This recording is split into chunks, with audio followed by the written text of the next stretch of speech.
Hello and welcome back to chapter 5, lecture number 3. So in the previous video we deformed the landscape and we added some rough blockouts for the trees and the building. So we have a sort of an impression what kind of scene we're working on, and it helps for the composition as well.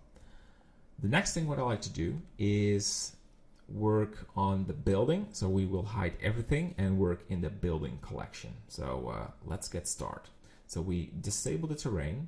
We keep camera light, but disabling the atmosphere and the nature, and disable the background image. Press 1, so on the numpad, so we have the front view, and we are ready to go. So I like to import a front view of the farmhouse.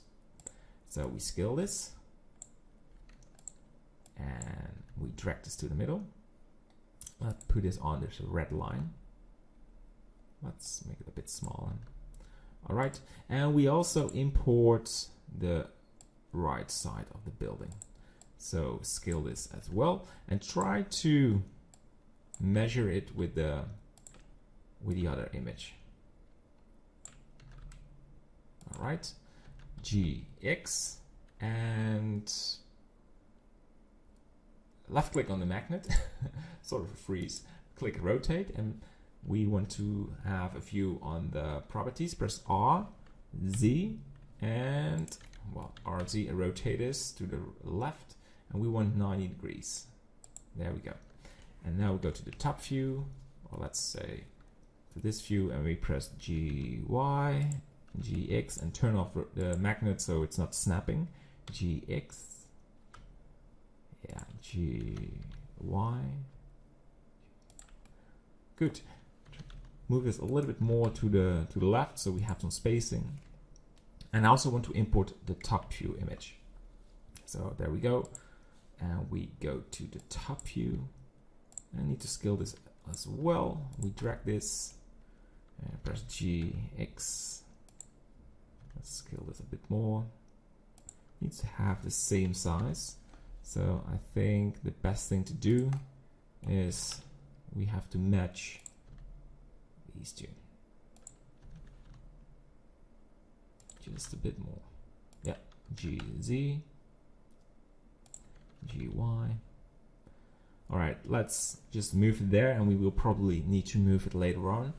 But we're now ready to work on the building. So we go to add mesh cube and name this cube to farmhouse.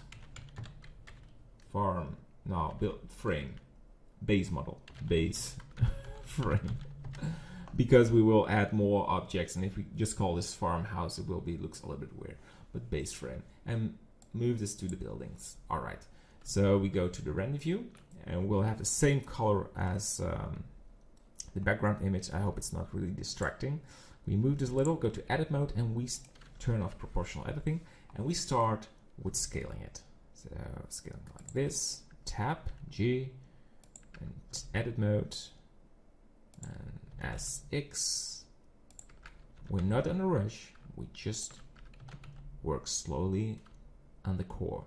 The core is very important, so when you start rushing now, it will really be problematic later on. I press 3, so we have the side wheel, or press Shift, scroll wheel, so we can just drag the window.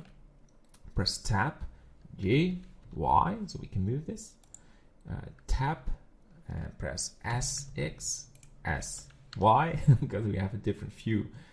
These buttons are swiped. Tab, G, Y, and we move this a little. Yeah, I think it's now hitting the corners. So front view and right view, these looks good. So go to the wireframe, we select the top ones, and we extrude it. Press E till we hit this transition. So there is something going on right there. Left click, press B, and left click to select these. Press G, Y.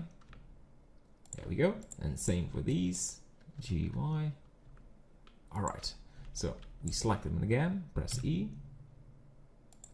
S, Y, S, Y, S, Y. Good. So we have the core. of the building. And I like to continue to add some extra shapes for this building. And that is this sort of a shed on the left, this building. But before we do that, I like to add some edge lines so we have some freedom in to shape the building. Control R and scroll the wheel and add 10 edge lines. 3, 4, 5, 6, 7, 8, 9, 10. And I want to have 2 on the horizontal axis. Great. And I want to have 1 on the roof. Go to the render view. And 2 on the side. Great. So I also want to move some of the edge lines so we can extrude the part, the shed. So go to the wireframe, and first I'd like to add 1 more for here on the side. I will show you why we do that later on. And Alt left mouse click on this row, press GY or GX to move this. All right.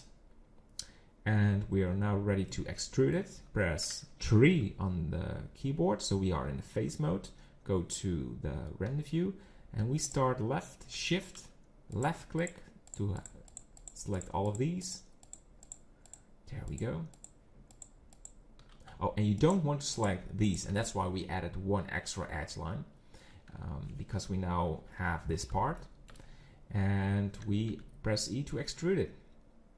All right. You press 1, go to the wireframe, left click on one of the vertices, press B, left mouse click, and press J, Z, and move this down.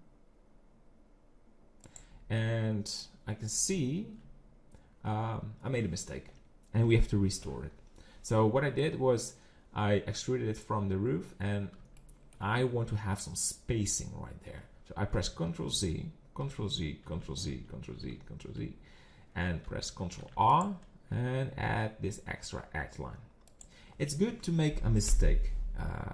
I don't feel sorry for it, because that shows you the development process. We can just turn back and restore the problem.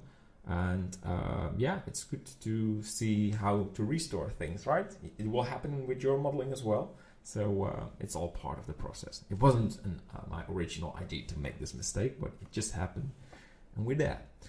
So we go back to the face selection mode, hold shift, left mouse click, and we select them again.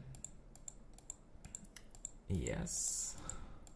And just front view to check if everything is selected right.